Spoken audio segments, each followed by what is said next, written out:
Hello les amis, j'espère que vous allez bien, bienvenue dans ce nouvel épisode. Je me présente, Ben Toubab, je suis auteur-illustrateur. Je fais du roman illustré, du conte illustré, du jeu de société, voilà, un petit peu voilà, tout ce qui porte un petit peu à l'illustration, un petit peu de BD.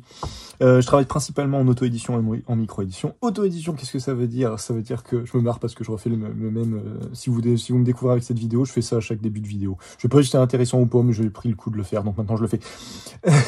Auto-édition, ça veut dire que je fais tout moi-même, concrètement. Je fais juste appel à un imprimeur, sinon je fais tout l'avant, voilà, le storyboard, voilà, en fonction de la maquette, en fonction de ce que je fais. J'envoie un beau petit fichier PDF à mon imprimeur, je vois les derniers détails avec lui, et ensuite il m'envoie mes exemplaires, le BAT d'apport, puis les exemplaires. Et après, du coup, je reçois tous mes exemplaires et je pars en quête de festivals et autres endroits et librairies pour faire mes petites séances de dédicaces et faire découvrir mon travail aux gens. Voilà un petit peu l'idée.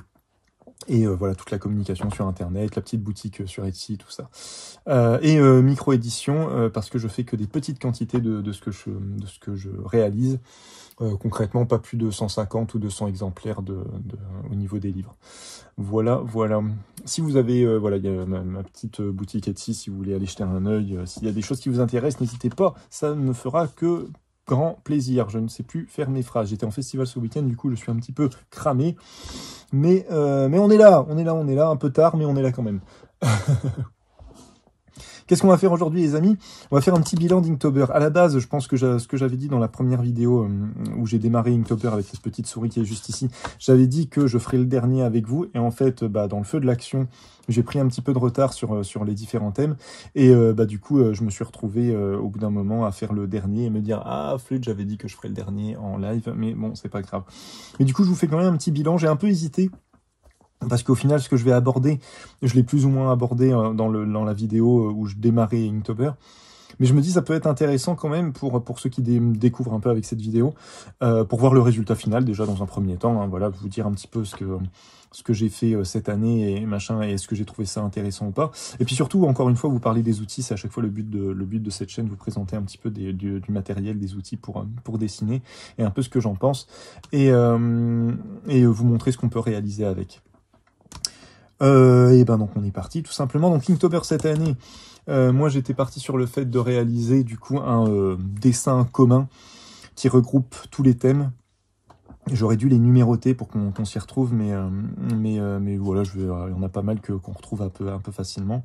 J'ai pas la liste avec moi, mais du coup, pour vous donner une petite idée, je vais essayer de retrouver la liste très rapidement. On va se dépêcher. On avait quoi? Hop là, regarde, je fais tout tomber, c'est super. On avait quoi? On avait, les amis, on avait du coup, on avait démarré avec Backpack. Donc j'avais fait, je me suis, j'ai créé cette petite souris en personnage un petit peu principal. L'idée de cet Inktober, c'était donc de partir d'un dessin commun, de faire sans référence, que avec entre guillemets mon imagination et tout ça, et voir un petit peu ce que j'arrive à faire. Parce que généralement, la plupart de mes Inktober, je prends des références, je fais beaucoup de trucs par rapport au cinéma, à l'animation, tout ça, je m'étais bien amusé avec ça, et cette année, je me suis dit, allez, on va essayer de faire from scratch un petit peu, voir ce qu'on arrive à faire en partant vraiment de mon petit cerveau. Donc, voilà l'idée. On a... qu'est-ce que j'allais dire? Du coup, ouais, j'ai démarré la première vidéo avec Backpack. Après, je suis allé, du coup, il y avait quoi? Il y avait Discover. Discover, c'était quoi? C'était cette chose juste ici, de petite grotte, voilà. Il y a des choses à découvrir, justement. Je vais pas tous vous les faire, hein, mais il y avait Boots qui était juste ici. Exotique, j'avais fait une espèce de petite plante qui... on dirait qu'elle va aller manger la petite souris. C'était... Voilà, c'était pour créer un petit peu... L'idée, c'était un petit peu aussi d'essayer de créer des connexions entre les différents dessins. Juste pour finir sur les thèmes, qu'est-ce que j'avais d'autre? J'avais Snacks qui était juste ici. J'avais... Allez, vite fait, 2-3 autres. On avait le dernier qui est juste là, Landmarks. Et après, il y avait Scarecrow, juste là. Jumbo. Et puis un petit dernier, qu'est-ce que j'avais d'autre? Violon, qui est juste ici, qui est accroché avec un autre dessin qui était celui-ci, je ne sais plus ce que c'était, je vais essayer d'y retrouver. Journal, ça devait être Journal celui-ci. Je sais même plus ce que j'ai fait. Donc ouais, l'idée c'était voilà, de retrouver de la cohérence d'essayer de créer de la cohérence tout simplement entre chaque thème. Cette année, c'était assez facile, entre guillemets, parce que du coup, alors c'était facile, même si je me suis un petit peu galéré, hein, mais en fait, tous les thèmes, je trouvais, aborder un petit peu le fait voilà, de marcher, partir à l'aventure, la randonnée. On avait toute une série de thèmes qui étaient vraiment... qui devenaient même un peu trop récurrents. Il y a des choses, je savais plus quoi faire au bout d'un moment, parce qu'on avait... c'était quoi, par exemple? On avait... quelque part backpack, hike et nomadique qui se ressemblent assez, hein, qui sont, voilà, on pense tout de suite à le fait de marcher, d'avoir un sac à dos, de se balader, tout ça avec. Donc bon, j'ai essayé de créer, voilà, j'ai essayé de pas trop être redondant dans ce que je faisais. Donc au final, je voulais le piège c'était de pas faire tout le temps les mêmes choses, pas de faire tout le temps des personnages en train de marcher avec des sacs à dos ou autre. Mais en même temps, l'avantage de cette série de thèmes, c'est qu'elle était la cohérence, elle s'est fait un petit peu toute seule sur le fait de partir à l'aventure, de se balader, tout ça. Je trouve que ça, on le retrouve assez bien dans l'ensemble du dessin. Tous les Inktober, ils ont été faits à part et vous les retrouvez sur ma chaîne YouTube en short. Je les ai tous mis comme ça, donc si jamais vous voulez jeter un œil, voir ce que ça donne, bah voilà, n'hésitez pas à faire défiler les vidéos et les shorts de la chaîne, vous allez forcément tomber dessus. Il y en a 31, donc on peut pas les louper. Voilà. Il y en a certains, je suis pas fier, hein, je suis vraiment pas fier de ce que j'ai fait. Rhinocéros, c'est vraiment pas terrible. Qu'est-ce que j'ai fait d'autre? Il y en avait un autre. Landmark, au final, je trouve qu'on le voit pas très bien. Landmark, alors, j'ai pas pensé au fait parce que Landmark, j'ai vu que la traduction c'était repère, et pour moi c'était un repère sur une carte, donc je me suis dit ce serait marrant, voilà ce que j'expliquais, d'avoir une croix directement pour dire bah voilà c'est là, au lieu d'avoir une croix sur la carte, je trouvais ça plus rigolo. Mais du coup je me dis ça pouvait être aussi repère, un lieu quoi, un endroit, le repère de quelqu'un ou quelque chose comme ça, la tanière quelque part. Mais je me suis dit tant mieux de l'avoir compris comme ça parce que sinon ça aurait été redondant avec Discover. Donc voilà les amis. Qu'est-ce que j'ai... Attends, est-ce que j'ai fini là-dessus? Je m'emballe. Mais oui, voilà. Donc ouais, au niveau de la cohérence, alors le fait d'avoir... j'ai changé de couleur en fait pour chaque Inktober en me disant comme ça je vais réussir à les retrouver, mais c'est assez bordélique au final. Il y a cette zone-là qui est bizarrement, hein, le fait est que il y a un petit camailleux, un petit peu de voilà de beige terre, de ce genre de choses. Et ici c'est un peu le bordel, hein. Il y a un peu de tout. Mais il y a des trucs que je suis content d'avoir fait, comme c'est rouille, je crois, Rust, c'était ce thème-là que je trouvais sympa. Je m'étais dit putain ça va ressembler à rien. Et au final le fait de travailler des choses vraiment des formes basiques, voilà c'est des tuyaux hein, de rouille. Et voilà d'avoir des choses un peu basiques, je trouve que ça apporte quelque chose par rapport au reste. Voilà, ça change un petit peu de ce que j'avais l'habitude de faire. Il se démarque, celui-là, je trouve qu'il se démarque vraiment des autres. Voilà, je sais pas pourquoi je le ressens comme ça. Voilà, les amis, qu'est-ce que j'ai utilisé? Alors, en début, j'ai utilisé de l'encre acrylique. De l'encre, je les avais déjà présentées pendant la première vidéo, mais bon, hein, c'est toujours bien de faire un petit rappel. Encre acrylique Liquitex, les amis, très très bonne encre, très bien, voilà, une belle concentration, une belle dilution, un bon équilibre entre les deux. On n'est pas sur quelque chose de pâteux comme on peut avoir avec certaines encres acryliques, et on n'est pas sur quelque chose de transparent comme on peut avoir aussi. Donc voilà, Liquitex, je recommande vraiment. Les pots sont un peu chers, hein, on est à 8 €, 8-9 € le pot, mais voilà, vraiment une encre de très très bonne qualité, très intéressante à utiliser, un beau nuancier avec des belles couleurs. Plus ou moins opaque en fonction de ce que vous allez prendre en termes de pigments, mais voilà, vraiment une très très belle gamme, donc très intéressante pour ça. Après, une fois, je fais mes croquis avec ça, donc généralement, j'ai toujours fonctionné avec, entre guillemets, 2 couleurs. Donc une première, je vous dis n'importe quoi, j'ai fonctionné à chaque fois avec une couleur, que j'ai d'abord un petit peu dilué pour faire un croquis, et après que j'ai rechargé pour pouvoir faire justement quelque chose de plus intense au niveau de la teinte. C'est pour ça qu'on a ces petites nuances, ces petites différences. C'est parce que je l'ai chargé un peu plus.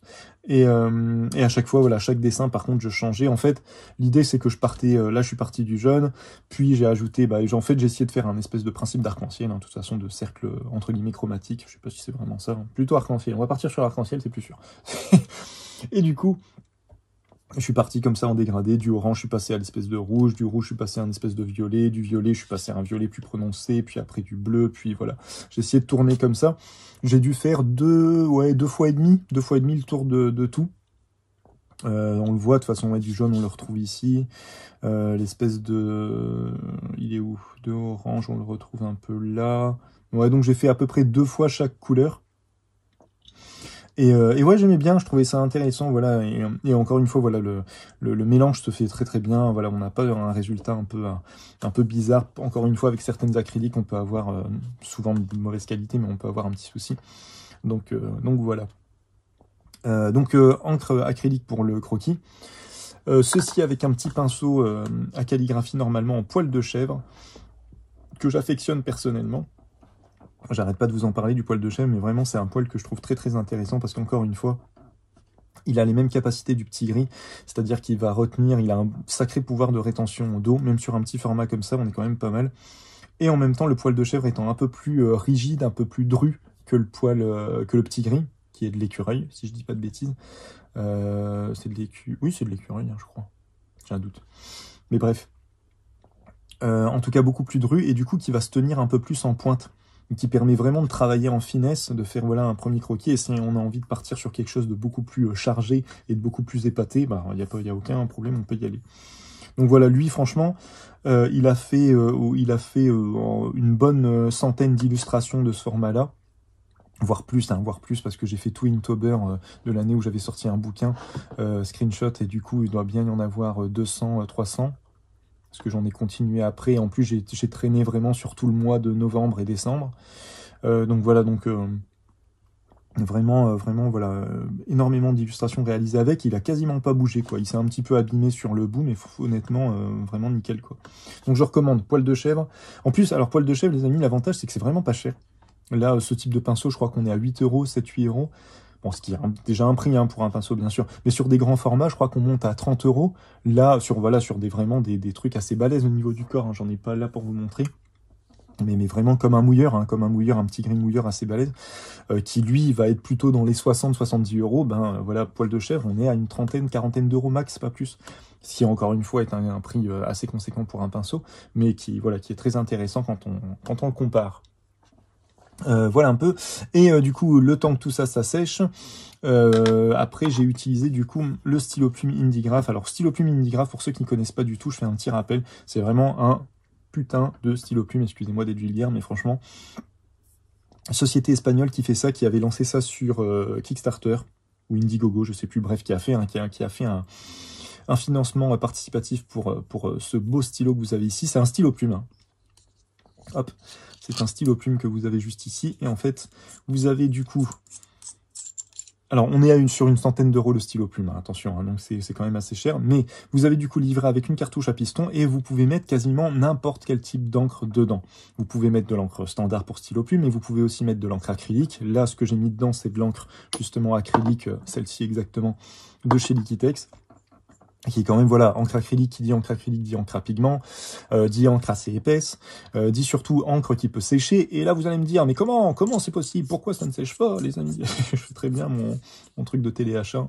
Téléachat, ça prouve encore que j'ai une quarantaine d'années. Et du coup... je vais y arriver grâce à la petite bague que vous avez juste ici, que je vais pas vous dévisser parce que sinon l'eau va couler, mais en fait vous la dévissez, vous la remplissez d'eau et vous avez une espèce de petite chambre humide en fait, avec, comme vous le voyez ici, hein, vous avez la bulle qui se balade. En fait, dans toute cette petite capsule, il y a de l'eau. Il y a une petite membrane dans un genre c'est pas de la feutrine, je sais pas ce que c'est exactement comme matière, mais c'est un truc qui laisse passer l'humidité, mais qui retient l'eau, et qui permet en fait de garder tout le capuchon, voilà, tout le capuchon complètement humide, ce qui fait que l'encre que vous avez sur votre stylo plume ne sèche jamais. Et honnêtement, il y a un temps où je l'utilisais quasiment tous les jours, donc je me suis dit, bah oui, c'est facile, tous les jours, elle a pas le temps de sécher, voilà, je l'utilise quasiment. Il y a eu, allez, facilement 3-4 mois où je l'ai pas utilisé, avec la même encre qu'il y avait dedans. La plupart des stylos plumes que j'avais, en les laissant, voilà, en ne les utilisant pas pendant 2-3 mois, excusez-moi, l'encre avait séché déjà. Et la capsule même avait séché, comme voilà, je pense qu'il doit y avoir de l'air, c'est le truc n'est pas hermétique hein, forcément, donc du coup il doit y avoir de l'air qui circule. Donc tu vois là, désolé c'est un peu long, hein, mais les explicatifs, hein, voilà. Et du coup, le stylo plume, même avec de l'encre standard, était un petit peu compliqué à remettre en marche et tout ça. Alors qu'ici, aucun souci, parce que du coup, il est tout le temps humide, vous avez de l'encre. Encore une fois, là, ça fait pas longtemps que je l'ai pas utilisé, mais ça fait Ça fait combien de temps? Oh, je l'ai mal dévissé.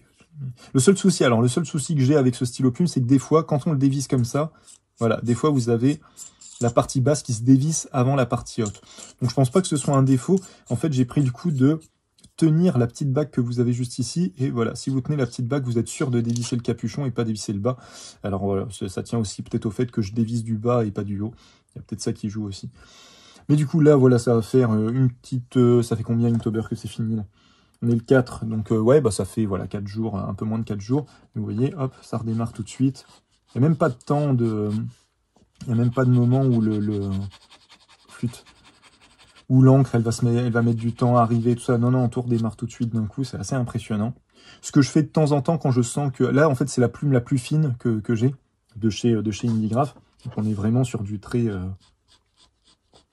hyper fin. Et dès qu'on appuie un peu... On a quand même un petit principe de plein et délié. Elle n'est pas complètement souple, hein, cette plume, mais elle a quand même ce principe-là qui fait qu'on peut quand même jouer sur l'épaisseur du trait. Donc assez intéressant pour ça. Et je vais y arriver. Et les amis, qu'est-ce que je voulais dire? Je ne sais plus. Et oui, donc on n'a pas du tout de temps de latence. On peut en avoir si on fait toute une série de traits assez rapides, parce que comme c'est la plume la plus fine, je pense qu'au bout d'un moment, elle n'a pas le temps de se recharger assez rapidement en encre.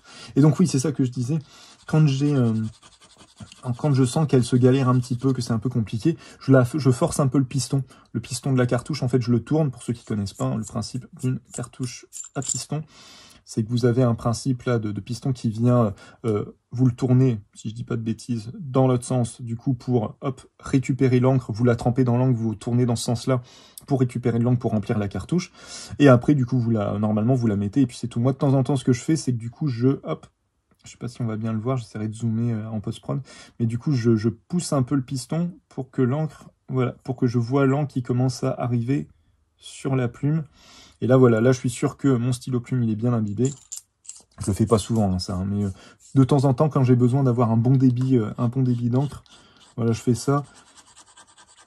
Et là, vous voyez, ça se ressent un peu plus. On a quelque chose d'un peu plus opaque, un peu plus foncé au niveau de l'encre. C'est léger, hein, c'est léger, mais moi, je le ressens.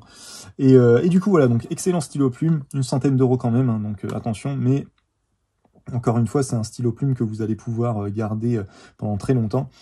Je vous dis là, ça fait plus d'un an. Ça fait plus d'un an que je l'ai. Et honnêtement, voilà, même plus, hein, même peut-être on approche peut-être même des 2 ans. Faudrait que je revoie au niveau des vidéos. Allez, 1 an et demi. On va couper la poire en 2. Mais du coup, voilà, excellent stylo plume. Je l'ai testé avec de l'encre de Chine, avec de l'encre acrylique de chez Delaunay, avec de l'encre acrylique de chez Liquitex, et je suis resté sur celle-là parce que pour moi c'est la plus intéressante. Mais voilà, très très bon. Et puis j'ai fini du coup, donc c'est tous les petits traits que vous avez là en stylo plume. Et puis j'ai fini avec Molotov, un marqueur le plus fin, l'extra fin de chez Molotov en blanc, qui est encore une fois pareil, très très intéressant hein, au niveau de sa finesse de trait déjà. Et alors là, il faut que je le réactive un petit peu, mais ouais, son débit, voilà, son débit d'encre qui est quand même pas mal et qui permet de travailler quand même assez finement. L'idée sur celui-là, c'est que comparé à du Posca par exemple, la pointe que vous avez ici, c'est pas une pointe feutre, c'est une pointe. Alors vous avez ça chez Posca aussi sur certaines pointes, hein, je pense, hein, j'ai un doute. Mais en tout cas, sur celui-ci, l'extra fin de chez Molotov, l'avantage c'est que du coup, vous avez une pointe en espèce de plastique un petit peu dur, du coup qui va pas s'imbiber. Autant qu'on a vraiment l'encre qui coule autour. C'est pour ça que vous avez, je sais pas si on va le voir, c'est pareil, c'est pour ça que vous avez, si on regarde bien, vous avez de l'encre qui s'accumule sur les côtés et qui va finir par perler au bout. Il faut se méfier parce que vous pouvez vous retrouver avec une énorme goutte voilà, sur le bout. Mais du coup, ce qui permet tout ça, ça permet d'avoir une mine qui est pas du tout épatée, qui reste fine et qui permet vraiment de travailler voilà, en finesse malgré la taille de la mine. On pourrait se dire, ah ouais, c'est quand même déjà assez épais. Ben non, en fait, on peut vraiment travailler en finesse avec, quoi. Vous voyez la qualité de trait que vous avez. Et l'avantage de Molotov, c'est que comparé par exemple à Posca, c'est que vous avez, c'est vraiment de l'acrylique Posca. Je pense que c'est une espèce de mélange un petit peu étrange d'acrylique et de gouache. Enfin, un truc un petit peu, parce que ça se réactive un peu à l'eau, le Posca, j'ai l'impression. Enfin, c'est une peinture un peu étrange, le Posca. Je sais pas exactement ce que c'est. Mais en tout cas, voilà, Molotov acrylique pur, aucun souci. Voilà. Rechargeable en plus, normalement, vous pouvez les dévisser. Je vais pas le faire là parce qu'il est quasiment plein. Mais du coup, vous avez, hop, si j'y arrive, juste pour vous montrer. Bon, ouais, il commence. Ouais, non, je vais pas vous le faire là parce que... Mais vous avez cette partie-là, du coup, qui se dévisse. Et vous récupérez, du coup, l'espèce comment on dit ça, de filtre qui permet à l'encre de se balader, d'arriver jusqu'à la pointe, vous retirez le filtre, vous remplissez, et puis voilà, quoi. Donc voilà, vraiment très très intéressant pour ça. Voilà les amis, on va quand même se faire un petit dessin de nouveau avec ces encres là parce que je vais pas changer de matériel là pour la fin de la vidéo, ça n'a pas de sens. Et oui, et puis dernier truc que je voulais voir avec vous, c'est que là les amis, la plupart du temps, j'utilise, est-ce que je l'ai avec moi? Non, je l'ai pas avec moi, je vous le mettrai en post-prod, j'utilise en scotch de masquage entre guillemets, en scotch pour faire le tour comme ce que vous avez ici. J'utilise du scotch vraiment basique que vous trouvez à Leclerc, Carrefour, c'est du 3M vert, je crois que c'est le Magic si je dis pas de bêtises, mais c'est vraiment, vous l'avez en lot de 3 à 3 ou 4 euros, et pour l'instant c'est le meilleur scotch que j'ai trouvé pour faire pour cadrer et tendre sa feuille à l'aquarelle, même si je la tends pas vraiment, parce qu'il faudrait que je la mouille pour la tendre. Donc en effet, si vous mouillez votre feuille et que vous tendez avec ça, je pense que ça peut être un petit peu chaotique. Mais en tout cas, à sec, pour vraiment faire un cadre un peu basique, et en étant sûr que ça va pas arracher le papier, je dis ça, mais si ça se trouve, ça va le faire là. On va voir. Ce scotch-là, moi, il m'a jamais fait défaut, mais à chaque fois, je laissais le temps de l'aquarelle, donc allez, 1 heure, 2 heures, 3 heures maximum, et après, j'enlevais le scotch. Là, ça fait un mois. Ça fait un mois qu'il est posé dessus, donc on va l'enlever, hein, tout simplement, et puis on va voir ce que ça donne, si ça arrache ou pas. En sachant que de bas, je vous l'ai pas dit, mais du coup, c'est un papier, si je dis pas de bêtises, c'est un Arches, 640 grammes.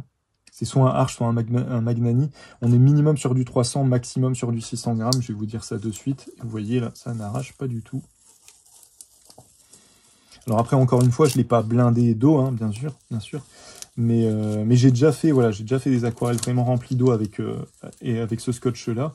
L'eau ne passe pas en dessous et tout s'enlève assez facilement. Là, vous voyez, ça fait vraiment aucune trace. On a un beau petit cadre. Et ce que je dis à chaque fois, c'est que l'avantage... déjà, l'avantage, c'est que vous voyez, il fait pas de traces. Vraiment, sur du sec, en tout cas, il fait pas de traces. Et l'avantage de ce scotch-là, c'est qu'il est transparent. Et moi, tous les sensitives et tout ça de chez Tesa ou autres, qui sont des vrais scotch de masquage, si vous regardez bien, à chaque fois, ils sont opaques. Et le problème du scotch opaque, moi, je trouve, c'est qu'on voit pas si on est droit, on voit pas si on cadre bien. Donc, je sais pas comment font exactement. Peut-être qu'il y a une technique que j'ai pas, hein, un truc, ça se trouve très très basique, mais que je n'ai pas en tête. Mais en tout cas, voilà, avec ce scotch-là, voilà, aucun souci, hein, vous voyez.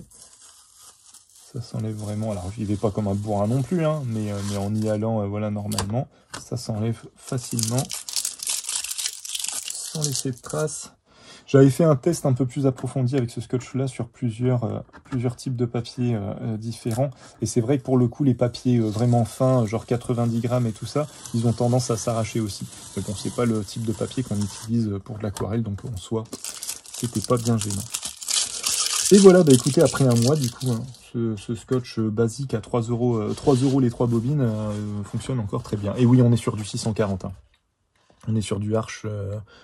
Ah non, attendez, je dis une bêtise, on est sur du Magnani 640, j'en avais pris. Je suis bête. Donc Magnani, papier de chez Fabriano, 640 grammes du coup pour celui-ci. Aquarelle, nickel, vraiment nickel. Et encore une fois, voilà l'avantage d'avoir un papier cartonné. Alors ça peut revenir cher, je crois qu'on est à un peu plus d'une dizaine d'euros la feuille en format Jésus, donc 56,76 si je dis pas de bêtises. Mais du coup, vous avez vraiment un papier de très très bonne qualité, quoi. C'est vraiment l'avantage, quoi. Très très beau. Enfin voilà, du coup voilà un petit peu pour le résultat. Qu'est-ce que je peux vous dire d'autre? Alors ouais, sur du petit format comme ça, tout ce qui est encre acrylique est vraiment intéressant à utiliser parce qu'elle a pas le temps de trop sécher. Le problème de l'encre acrylique, c'est qu'une fois que c'est sec, vous avez des marques que vous pouvez plus diluer. C'est de l'acrylique, hein, c'est du définitif, ça se redilue pas une fois que c'est sec.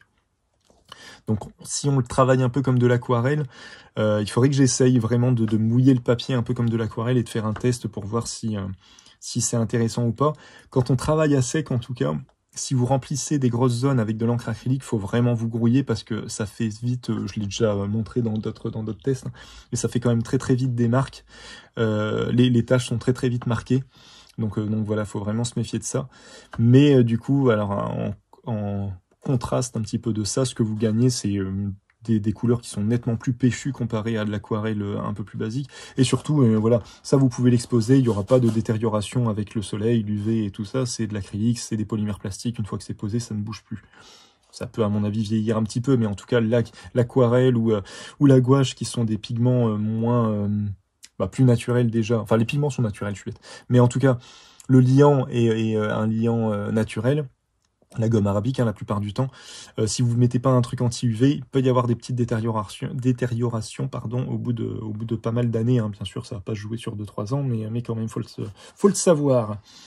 Et ben voilà les amis, on va se faire un petit dessin juste pour terminer avec de nouveau les encres acryliques. Et puis voilà. Mais en tout cas, moi personnellement, très content de cet Inktober. Je me suis un peu galéré, hein. Je l'ai fini un petit peu en retard, pour une fois. Mais c'était vraiment sympa à faire. C'était pour le coup, ça m'a pas pris. Alors je l'ai quand même fini en retard parce que j'avais beaucoup de choses à faire à côté. Mais j'allais dire, c'est quelque chose qui m'a pas pris beaucoup de temps. C'était à coup de, allez, 5, vraiment pas plus de 5 ou 10 minutes par jour. Donc, ce qui m'a pris un peu plus de temps, c'est que j'ai monté à chaque fois chaque vidéo pour pouvoir vous les mettre en short. Mais en tout cas, voilà, c'était vraiment quelque chose de très agréable à faire et qui m'a, voilà, 5-10 minutes par jour, c'est que dalle. Et donc je me dis, c'est marrant, en finissant ça, vous savez ce que je me suis dit? Je me suis dit, tiens, si, alors ça a pris quand même 30 jours hein, au final de faire ça a pris un mois, mais là j'essaye de me remettre sur ça va faire, je sais pas combien, 2 mois, peut-être même 1 an, que j'essaye de me remettre sur un webtoon que j'avais démarré, et j'arrive pas à trouver le temps, j'arrive pas à m'y coller, j'arrive pas à choper le bon créneau, enfin j'arrive pas à organiser ça dans mon emploi du temps. Là je me dis, peut-être que je peux redémarrer déjà à coup de 5-10 minutes. Pour ça, il faudrait que j'ai mes cases, mon plan, tout est fait, et que j'ai juste 5-10 minutes pour le dessin, et c'est tout, quoi. Mais je me dis, potentiellement, peut-être qu'il y aurait un truc à faire de ce côté-là. Et je me dis, ça pourrait être intéressant de vous montrer un peu, de faire ça avec vous, et puis de vous dire, voilà, au bout d'un mois, qu'est-ce que j'ai fait? Est-ce que j'ai fait une case? Est-ce que j'ai fait un peu plus? Alors, je serai jamais sur des rendements webtoon très performants, hein. Mais bon, encore une fois, quel est le but? Est-ce que à chaque fois que je me trouve, après j'arrête et puis on va dessiner, hein. Mais c'est juste à chaque fois je me retrouve dans cette situation où j'ai envie de faire un projet, un bouquin et tout ça, et que je me dis, bah oui, mais du coup, est-ce que je suis sûr de gagner de l'argent avec? Parce qu'au bout d'un moment, c'est en tout cas une bonne partie de mon métier, donc il faut quand même que je sois un minimum rentable. Et du coup, à chaque fois, je finis par, entre guillemets, c'est pas forcément bien, mais je mets ça de côté, je me dis, c'est quoi le plus important? C'est que tu gagnes de l'argent avec ou que tu le réalises? Je me dis, non, le plus important, c'est que je le réalise, en fait, c'est que je le fasse. Et si je gagne de l'argent avec, c'est bien, mais avant tout, ce que j'ai envie, c'est de le faire. Voilà, si j'ai envie de... Encore une fois, c'est ce que je dis, hein, je conclurai là-dessus. Ce que je dis à chaque fois à des amis illustrateurs et tout ça, c'est qui se lancent ou qui me disent « Ah, ça gagne bien » et tout ça. Je dis « Si vous voulez gagner de l'argent avec l'illustration ou le dessin, vous n'êtes pas dans le bon... Faites de l'art contemporain ou changez, ou devenez trader. » Mais en tout cas, c'est voilà quoi, c'est quelque chose qu'on fait par passion, c'est quelque chose qu'on fait parce qu'on a envie de le faire et pas pour gagner de l'argent avec. Si on était millionnaire en dessinant, ça se saurait. Hein. Alors c'est le cas de certains artistes, certains peintres, mais bon, la plupart du temps, ils deviennent millionnaires quand ils sont morts. Hein. Et machin.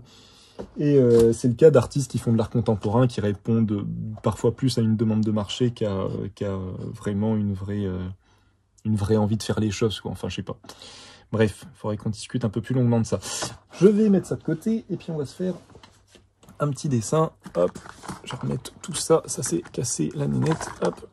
Je vais faire c'est vraiment un petit dessin pour conclure un peu ce bilan, voilà, ce bilan Inktober. Je vais essayer de refaire une petite souris, tiens, ça pourrait être marrant.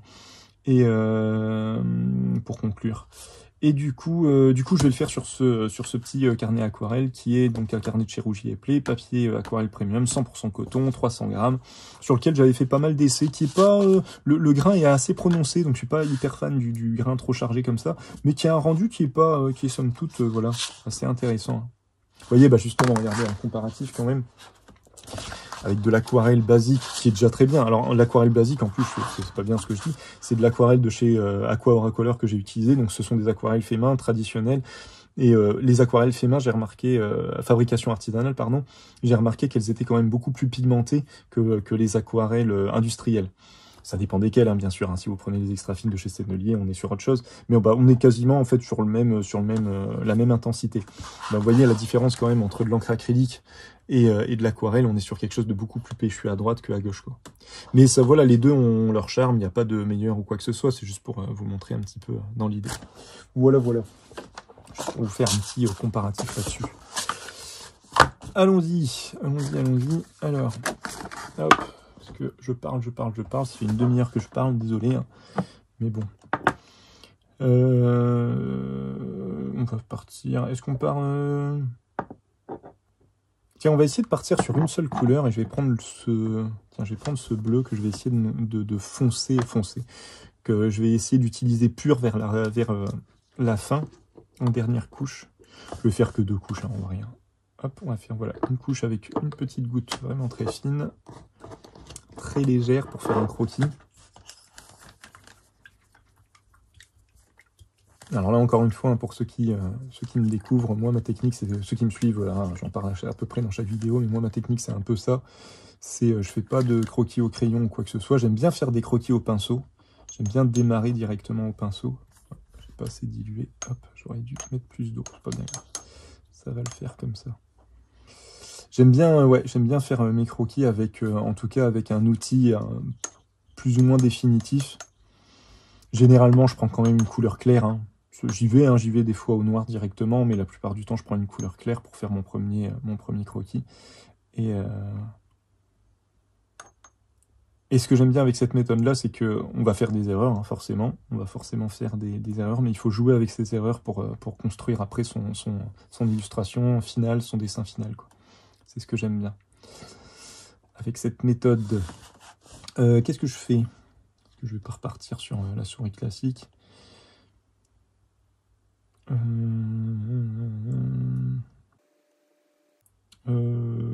Je réfléchis. Généralement, ça vient assez rapidement, mais là, j'avoue que petit blocage, petit AVC, excusez-moi. J'arrête de dire ça, un jour, je vais vraiment en faire un.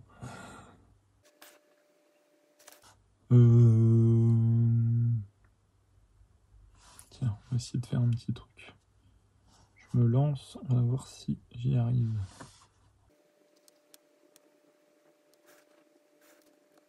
Mais en tout cas, ouais, Inktober, ce que j'ai bien aimé aussi, c'est que j'ai pu retravailler traditionnellement pendant un long moment. Et comme j'ai beaucoup... là, en plus, dernièrement, avec... là, je travaille sur... j'ai travaillé... je vais y arriver.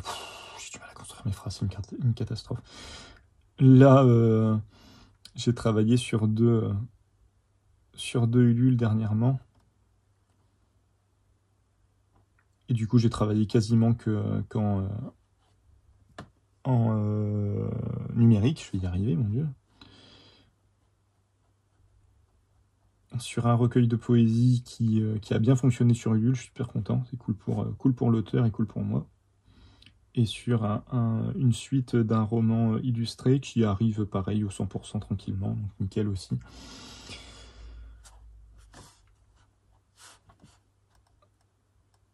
Et du coup, ouais, voilà, j'ai quasiment travaillé qu'en numérique pendant 2 mois là. Donc ça fait du bien de revenir à du traditionnel.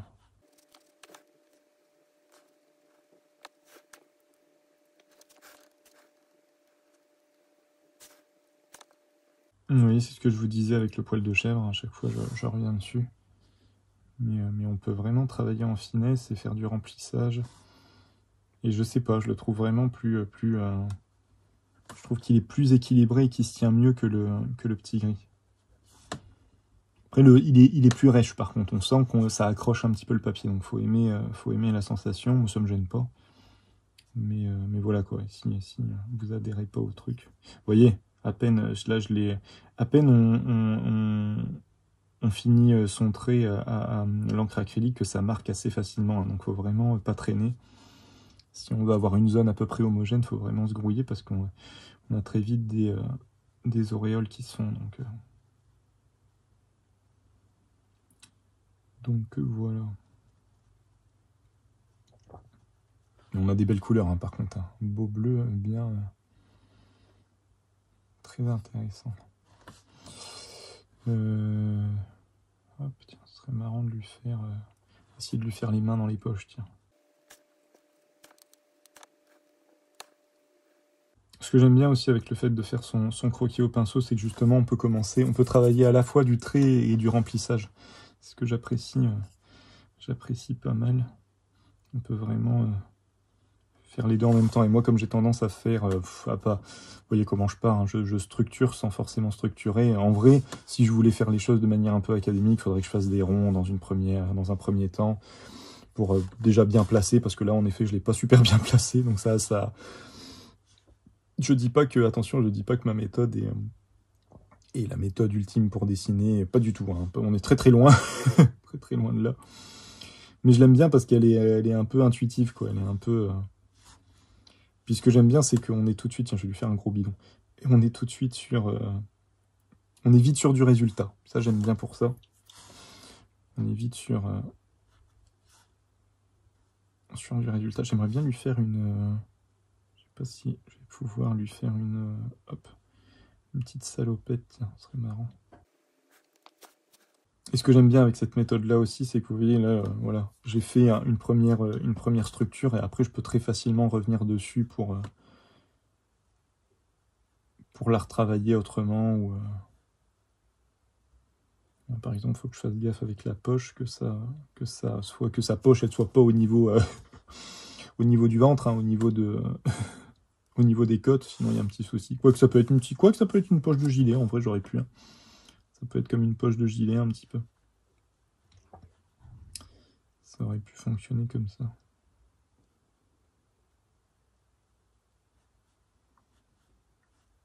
En parlant de poche, hop.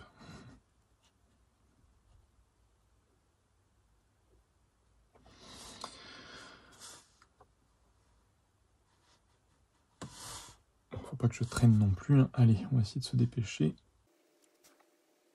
Ce que j'aime bien avec cette méthode-là aussi, au pinceau notamment, c'est que ça m'oblige un petit peu à pas chercher du détail partout, quoi. À des fois remplir des zones en me disant, bah voilà, là c'est juste rempli, c'est pas bien grave si on voit pas ce qui se passe ici. Si on voit pas bien la salopette, le trait, tout ça, c'est pas bien gênant, quoi.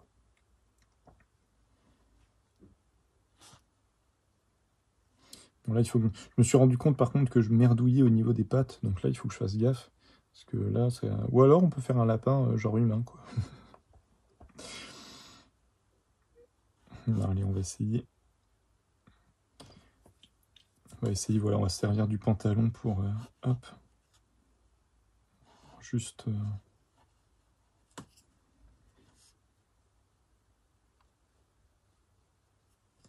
Je pourrais lui faire un petit pompon, tiens, aussi.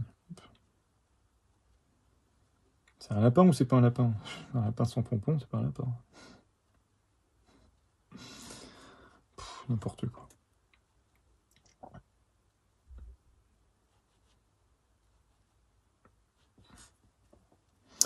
Voilà, et puis ces papates, qu'est-ce qu'on va faire? Je sens que ces papates, je vais les planquer dans l'herbe, hein, pour que ce soit plus simple.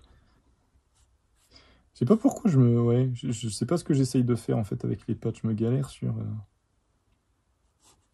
Je fais vraiment des pattes toutes pourries, quoi.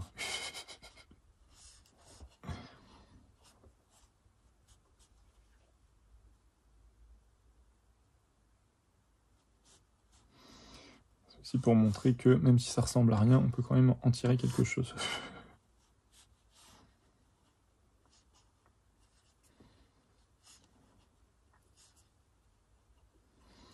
Ah, voilà, à peu près. On va chausser du 64, je sais pas. On va quand même faire un petit peu d'herbe autour. J'essaie de quand même laisser les pieds un peu apparents, hein, pour montrer que je les assume, ces gros pieds.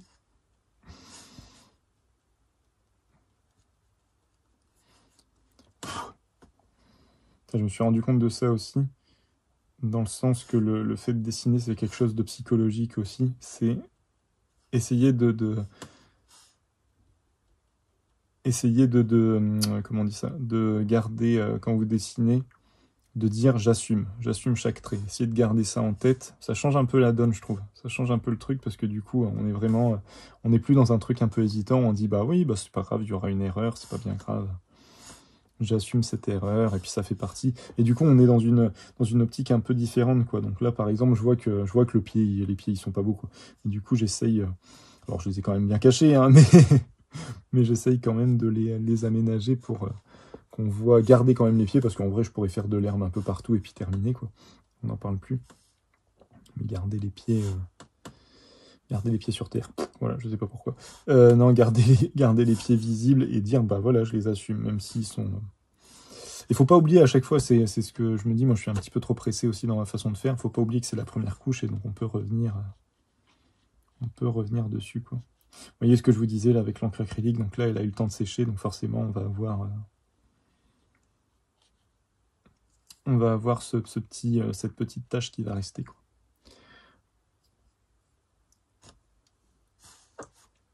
Hop, je vais vider un petit peu et je vais essayer de remettre un petit peu d'encre et cette fois-ci d'y aller vraiment avec quelque chose de plus foncé. Puis on fera un dernier coup avec le stylo plume et j'ai pas bien réfléchi mon truc parce que si je dis pas de bêtises dans le stylo plume, c'est la même teinte qui est dedans, donc ça va faire un ton sur ton. On va voir ce que j'arrive à faire avec. On va voir si ça se démarque ou pas. On va voir. Trop chargé. Trop chargé. Je vais faire autre chose en attendant.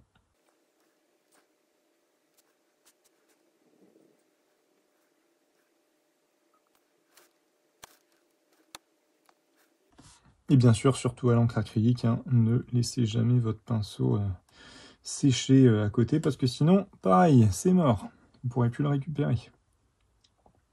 C'est valable aussi avec de la peinture acrylique, cela dit. Hein. Ne laissez pas sécher votre peinture acrylique sur un pinceau. Essayez d'avoir votre pinceau qui trempe tout le temps dans l'eau si vous ne l'utilisez pas tout de suite. Parce que sinon, c'est plié.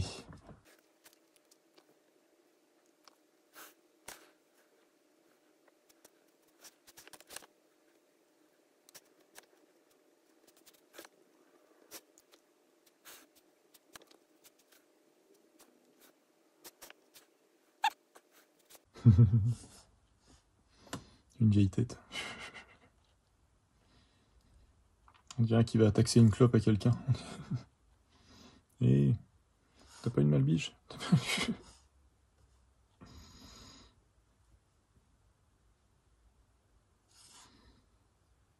Allez, on va s'arrêter là. J'aurais pu faire un fond, cela dit. Avec un bleu très clair. Oh. L'avantage, par contre, du coup, de l'encre aquarelle, c'est ça, ouais. C'est que du coup, pour vous montrer vite fait, on peut quand même... une fois que tout est sec, là, au niveau de l'herbe, bon, il y a encore quelques zones qui sont un peu humides, mais même, on va le faire comme ça, vous allez voir. Même comme ça, hop. Faut pas traîner. Mais vous pouvez... là, chose que vous pourriez pas faire à l'aquarelle, c'est voilà, travailler d'abord une base un peu détaillée, puis venir faire un fond par-dessus. Là, vous pouvez, alors il faut bien attendre que tout soit sec, hein, bien sûr, mais du coup, ça permet vraiment de garder ce que vous avez en dessous, quoi. Ce que vous avez en dessous, c'est faut vraiment partir du principe que c'est du définitif. J'ai essayé de pas trop m'approcher du nez, sinon il va baver. Du coup, voilà, on peut travailler, on peut faire l'inverse que ce qu'on ferait normalement à l'aquarelle, c'est-à-dire de travailler, par exemple, un personnage du détail et venir faire, excusez-moi, du remplissage par-dessus, quoi. Tout en gardant ces traits, voilà, les traits du dessous, quoi. Ça, si vous faites ça à l'aquarelle, normalement, les traits du dessous, l'aquarelle du dessous va se rediluer. À moins d'aller vite, hein, mais sinon, la plupart du temps, ça risque de se rediluer, quoi.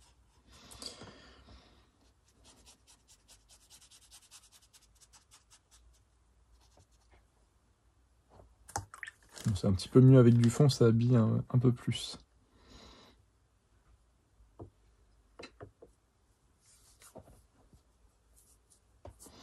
Bon, maintenant, il faut que j'attende que ça sèche un petit peu. Puis je vais revenir. Oh, quoique, je pourrais revenir. Je pourrais me faire ça, tiens, même pas attendre que ça sèche et en fait revenir. Il faut juste que je fasse gaffe à ce que la paume de ma main ne vienne pas commencer à travailler.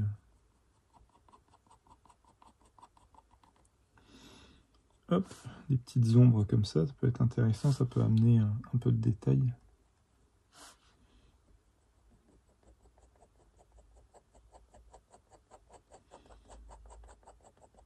L'avantage du coup aussi, voilà, d'avoir un stylo plume qui accepte tout type d'encre, c'est que du coup, aucune crainte quant au fait que l'encre acrylique touche la pointe. Ça va pas du tout altérer la pointe du stylo plume, au contraire, quoi. Ça... Enfin, au contraire, non, pas au contraire. Ça va rien faire, quoi.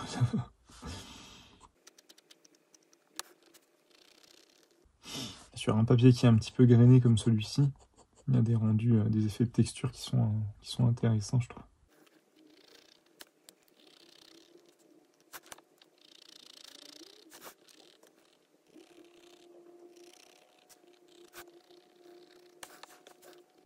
C'est pas encore exactement la même teinte d'encre, du coup elle se distingue quand même un petit peu du reste.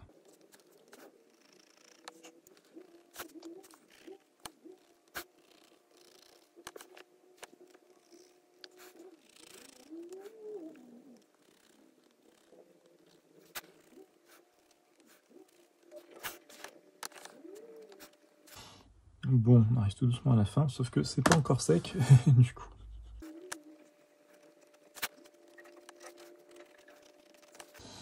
J'ai un peu chargé les yeux, du coup, ça met du temps à sécher.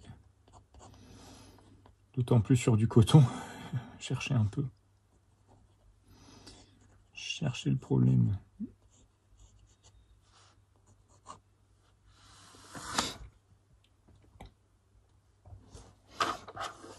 Bon, on va s'arrêter là.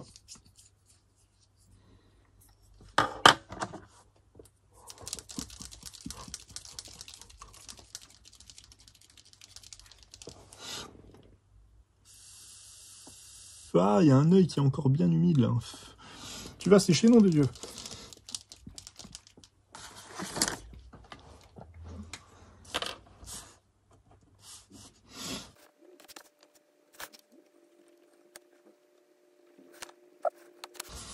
Pas voulu attendre que ça sèche, du coup voilà ce qui se passe. Ça se redilue un petit peu dedans.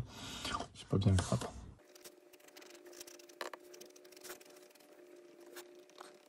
Voilà, allez, on va s'arrêter là. C'est juste un petit dessin pour conclure, hein. C'était pas non plus...